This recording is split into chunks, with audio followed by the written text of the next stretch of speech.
Olá, aqui é o professor André Zuber e eu estou de volta para a gente dar continuidade ao nosso curso de Termodinâmica 2.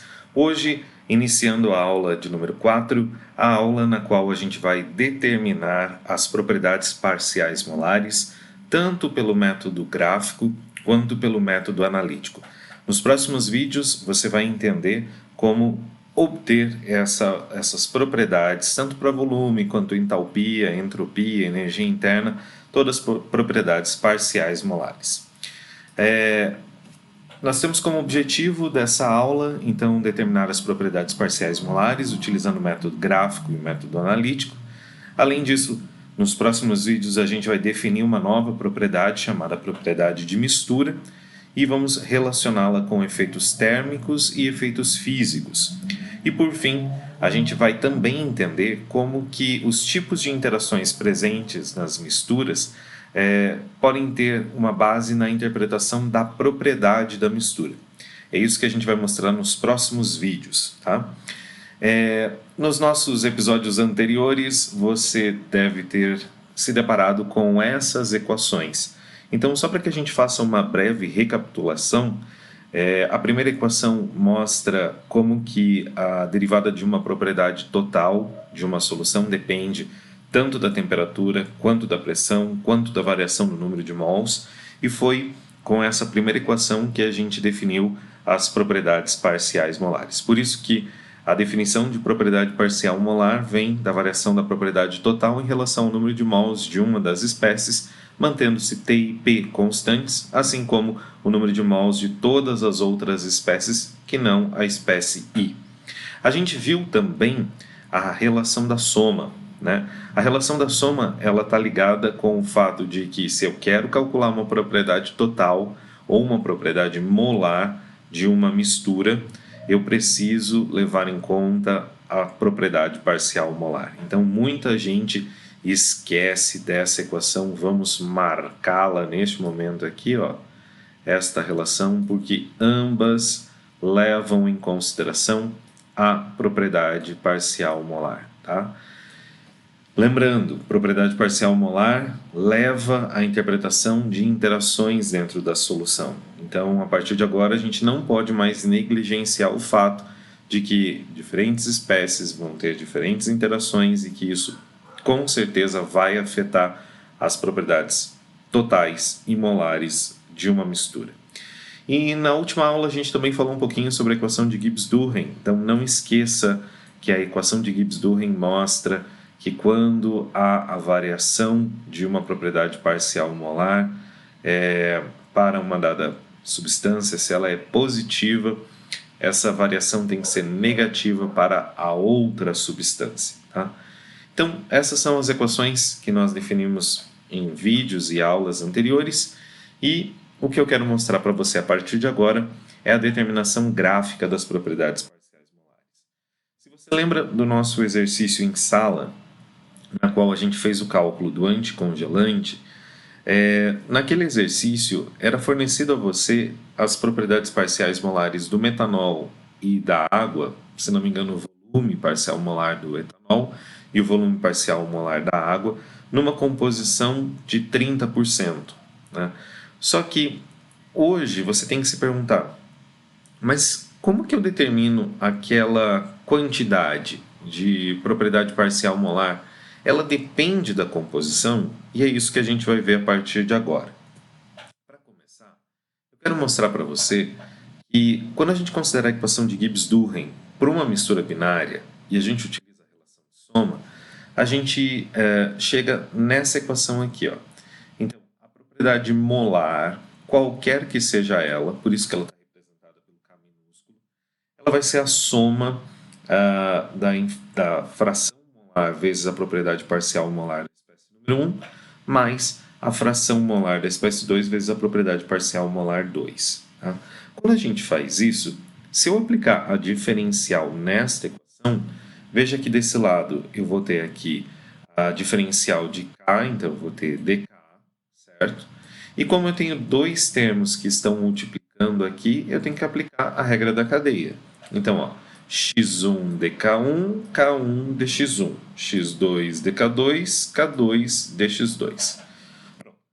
equação de número 2 mostra a abertura dos termos em relação à regra da cadeia. E agora a gente precisa relembrar uma coisa que já apareceu nas aulas anteriores. Então, voltando à fita aqui, lembre-se que na equação de Gibbs-Duhem, a soma dos termos de xi dki, isso para todas as espécies I em solução, ela tem que ser zero, né? Isso se a temperatura e a pressão forem sempre mantidas constantes. Agora, pause o vídeo e tente me dizer o que acontece se eu aplicar a equação de número 3 na equação de número 2. Pausa aí e pensa. Bem, se você não pausou, aqui a gente continua, né? Então, olha só. Se você observar os termos da equação de número 2, o primeiro termo aqui, ó, x1 dk1, e esse terceiro termo aqui, se somados, vão ter que obedecer à equação de Gibbs-Duhem. Então, por conseguinte, a soma desses dois termos tem que ser nula. Se eu aplicar isso à equação de número 2, a gente vai ter como resposta que o dk, tá, ele é uma igualdade com a propriedade parcial molar de 1 dx1 e a propriedade parcial molar de 2 vezes dx2. Mas lembre-se, se eu estou tratando de uma mistura binária, tá, esses valores de x1 e x2, eles se conectam por meio da soma das frações molares. Então, eu poderia reescrever a equação substituindo esse x2 que tem aqui pela relação da soma. x2 é 1 menos x1. Né? Então, eu substituí isso na equação de número 6 e você pode aplicar a derivada. Derivada de uma constante é zero, derivada de x1, nesse caso aqui, vai ser menos dx1. Então, veja como que fica a equação de número 7. A gente tem aqui agora toda a equação em termos só de dx1. Então, tem dk, k1, propriedade parcial molar de 1 dx1, menos k2 dx1. Como eu tenho dois termos em função de x1, eu posso unir esses dois valores. Então, por isso que eu fiz aí a subtração da propriedade parcial molar de 1 menos a de 2. E agora eu posso reescrever essa equação de número 8 no formato de uma equação diferencial. E é isso que eu quero que você guarde deste slide. A gente tem aqui a variação da propriedade parcial molar, que é o Kzinho, em função de x1, é uma subtração desses dois valores. Tá? Por que eu quero que você guarde isso? Porque lembre-se que todas as vezes que a gente vê uma derivada como dkzinho dx1, a gente sempre tem que pensar isso como um gráfico. Então, ó, esse gráfico seria, no eixo x, eu teria xzinho de 1, da espécie número 1, e aqui no eixo y eu teria esse kzinho. Então, é o que a gente vai perceber a partir de agora no próximo slide. Olha só, nesse slide eu fiz justamente o que aquele gráfico mandava. Tá? Deixa eu só retornar aqui. Lembre-se que a resposta que a gente teve na equação número 9 foi esse K1 menos K2. Vamos avançar aqui. Então, observe que aqui a gente tem uma linha. Essa linha aqui, ó, vamos ver se eu consigo desenhá-la tranquilamente aqui.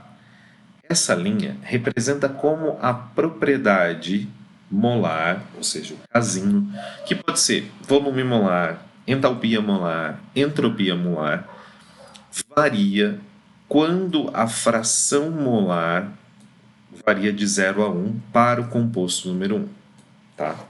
Então, por exemplo, se eu quisesse determinar qual é o valor da propriedade molar, o Kzinho, quando a composição fosse aproximadamente 50%, eu poderia simplesmente ir até onde essa curva aqui, me mostra e eu determinaria aí a propriedade molar da mistura.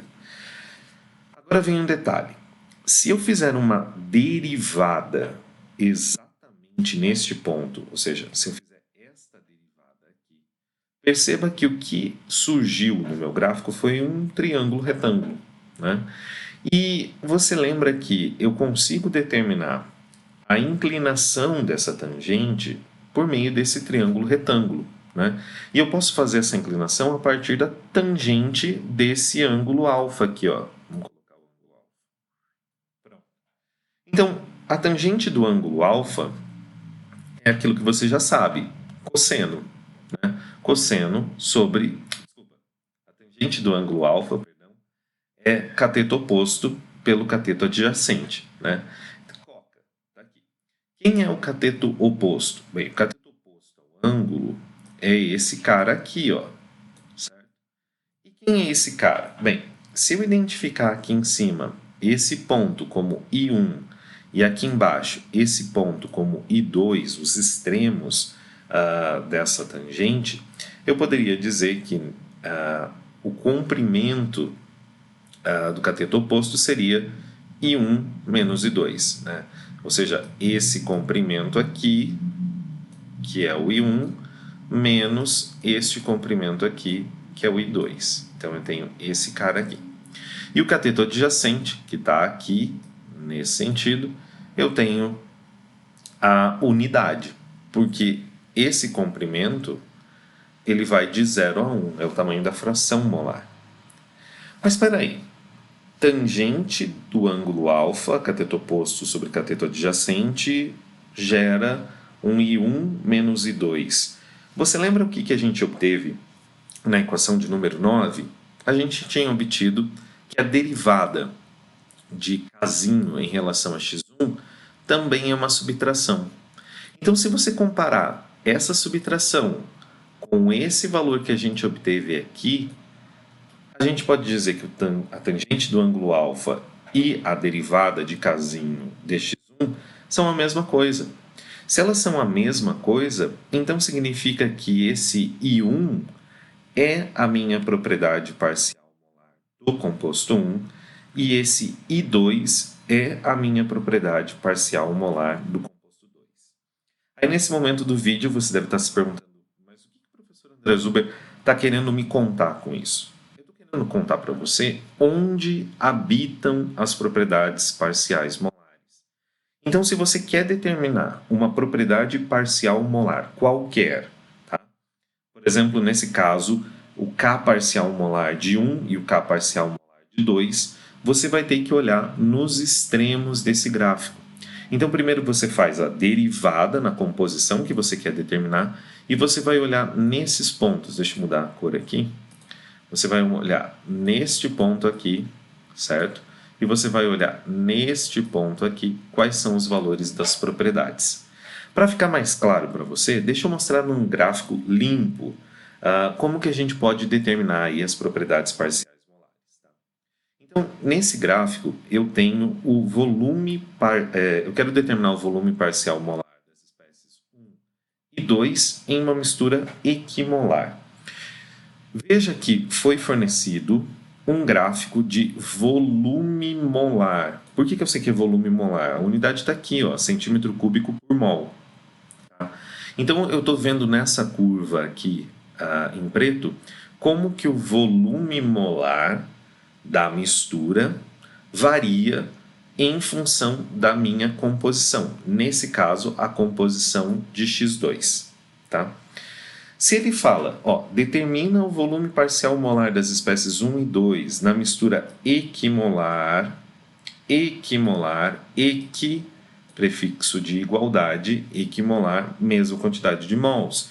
Então eu estou falando de uma composição aí de 50%, tá?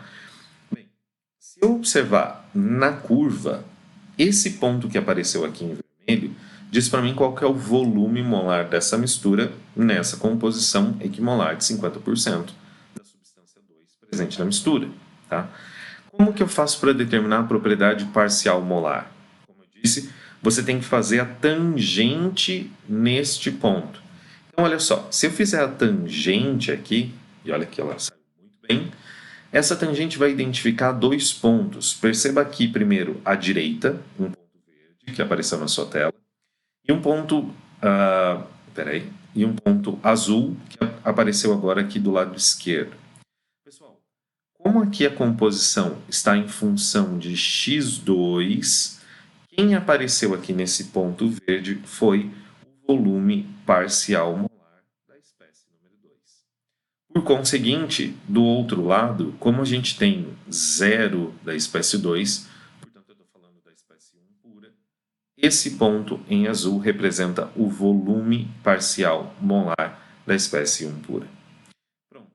A partir desse vídeo, você consegue determinar para qualquer substância, dado um gráfico de propriedade molar, onde habitam as propriedades parciais molares.